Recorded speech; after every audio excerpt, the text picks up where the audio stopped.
साथ महामहिम राज्यपाल के धन्यवाद प्रस्ताव पर अपने विचार व्यक्त करने के लिए समय दिया, इसके लिए मैं आपका धन्यवाद देता हूं। माननीय अध्यक्ष महोदय, विधानसभा चुनाव में जनता जनार्दन के मताधिकार ने माननीय प्रधानमंत्री जी की नरेंद्र मोदी की गारंटियों पर विश्वास करके हमें जनता का सेवा करने का अवसर प्रदान किया।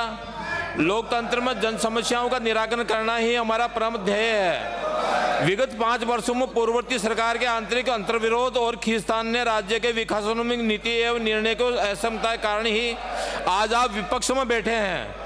हमारा संकल्प सबका विकास, सबका विश्वास, सबका प्रयास के मूल मंत्र को ध्यान में रखते हुए राजस्थान और विकसित भारत 2047 के संकल्प को पूरा करने का प्रयास करेगा।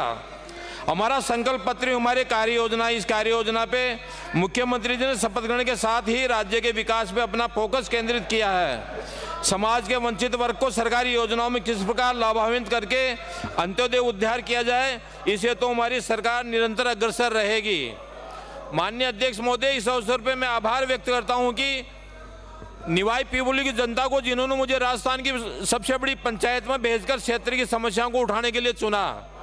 अध्यक्ष महोदय, मैं आपके माध्यम से बताना चाहूँगा कि मेरे विधानसभा क्षेत्र में पर्यटन की दृष्टि से देवधाम जोधपुरिया, हरबावता आश्रम, नटवाड़ा में बद्री विशाल मंदिर, सिवाड़ के शिव मंदिर जो भारत के 12 ज्योतिर्लिंगों में से एक है, इन स्थानों पर पर्यटन को मूलभूत सुविधाएं उपलब्ध न होने के कारण यात्रियों को भारी परेशानी उठानी पड़ती है तथा आवागमन के साधन भी उपलब्ध नहीं हैं। पूर्ववर्ती कांग्रेस सरकार द्वारा निवाई में फूड पार्क का बनाना एवं प्रतियोगी परीक्षाओं में इस संबंध में प्रश्न तक पूछा गया, जबकि निवाई में आज दिन तक कोई फूड पार्क स्थापित नहीं हुआ है।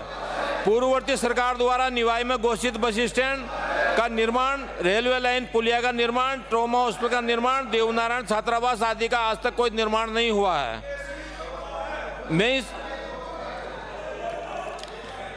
अध्यक्ष महोदय, मैं आपके माध्यम से अवगत कराना चाहूंगा, जो हमारे नेता प्रतिपक्ष थाना गाजी में हुए रेप कांड को प्रशासन ने 7 दिन तक दबा के रखा, क्योंकि उस समय तत्कालीन सम्मानीय मंत्री टीकाराम जूली जी को प्रोटोकॉल में व्यस्त रहा, जिससे निजी व्यक्तियों को शामिल होने की आशंका है। पूर्व मंत्री और प्रदेशाध्यक्ष कांग्रेस के श्री डोटासरा जी, जो आलू से सोना निकालते हैं, इसी तरह इन्होंने शिक्षा मंत्री बन के आरपीएससी में अपने चहेते परिवार के 4 सदस्यों का सिलेक्शन करवाया। मैं इस पर और आपका ध्यान आकर्षित करवाना चाहता हूं। माननीय अध्यक्ष महोदय, तुष्टीकरण की राजनीति के संदर्भ में सम्मानीय सदस्य मेरे जुबेर खान जी को धन्यवाद देता हूं कि इन्होंने आज़ादी में मुसलमानों का महत्व तो बताया, लेकिन यह नहीं बताया कि मेवात क्षेत्र में सबसे ज़्यादा अपराध हुए हैं, जिसमें साइबर क्राइम में तो जाम तोड़ा तक को पीछे छोड़ दिया। मेवात क्षेत्र को हिंदुओं से पलायन हो रहा है तथा हिंदू मंदिरों को तोड़ा जा रहा है। साथ ही मेवात में धर्मांतरण ही नहीं अपितु संगठित अपराध को चरम पे है। हिंदुओं का पलायन तो सुप्रीम कोर्ट तक की याचिका दायर हुई है। मेवात ब्रजमंडल का वह क्षेत्र है जहां पाकिस्तान के समर्थन में नारे लगाए जाते हैं। मेवाड़ क्षेत्र में ठगों द्वारा अपने घरों में एटीएम लगाए हुए हैं तथा बैंकों में फर्जी खाते खुलवाए हुए हैं, जिसमें करीब 200 करोड़ की ठगी का अनुमान है। करौली हिंसा में पीएफआई मामलों में पूर्ववर्ती कांग्रेस सरकार द्वारा की गई मदद सबके सामने आ चुकी है, जिसमें 10 से अधिक मुकदमे वाले व्यक्ति को गहलोत सरकार द्वारा 25 लाख रुपए का अनुदान दिया गया।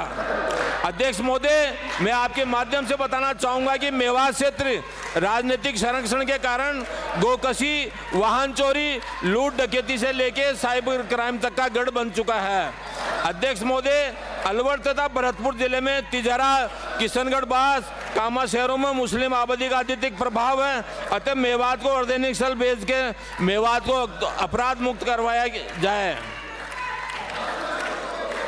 अध्यक्ष महोदय, मैं आपसे रफीक खान जी को धन्यवाद देता हूं कि इन्होंने कोरोना काल में समाज सेवी हाजी रफ्तार अली की अंतिम यात्रा में 15,000 लोगों को जुटवाया। इस संबंध में रामगंज थाने में रफीक खान जी तथा 11 अन्य के खिलाफ नामजद मुकदमे दर्ज हुए हैं, जबकि हाजी साहब की स्वयं की अपील पर ही ईद का जुलूस तक रोका गया। इस अंतिम यात्रा में पुलिस ने भीड़ को रोकने का प्रयास नहीं किया, बल्कि 100 से ज्यादा पुलिस जवान, स्वयं डीसीपी अनिल पारिस देशमुख, आरपीएस सुमित शर्मा, रामगंज थानाधिकारी बीएल मीणा एवं सुभाष चौक थानाधिकारी भूरी सिंह मौके पे मौजूद रह के इस यात्रा को देखते रहे। महोदय, विधायक रफीक खान जी ने जयसिंहपुरा खोर तथा अन्य इलाकाओं में करीब 30,000 मुस्लिम आबादी जिसमें रोहिंग्या भी शामिल हैं के नाम विधानसभा की मतदाता सूची में जुड़वाए। मोदी इस मामले की जांच करवाना बहुत जरूरी है। अध्यक्ष महोदय, मैं आपके माध्यम से बताना चाहूंगा कि विगत पूर्व सरकार के समय में माल प्राप्त तुष्टिकरण की राजनीति के तहत पुरानी तहसील में गुजर मोहल्ले में तेज रफ्तार से बाइक दौड़ा रहे युवकों को उलाहना देने के मामले में पत्थरबाजी हुई तथा देर रात तक शांति भंग होने के कारण 148 लगाई गई, जिससे दो पक्षों के बीच जड़ी होना बताया गया।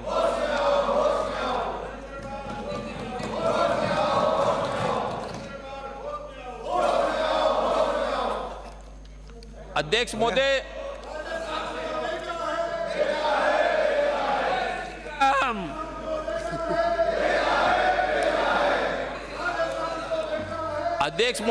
मैं आपको ये और बताना चाहूंगा कि पूर्ववर्ती सरकार में संसदीय कार्य मंत्री केवल गहलोत साहब को खुश करने के लिए ये तक कहा कि हम हिंदू नहीं हैं। मैं आपको इस माध्यम से बताना चाहूंगा कि इनकी जांच कराई जाए और इनकी पूरी जांच हो। आपने मेरे को समय दिया, इसके लिए बहुत बहुत धन्यवाद।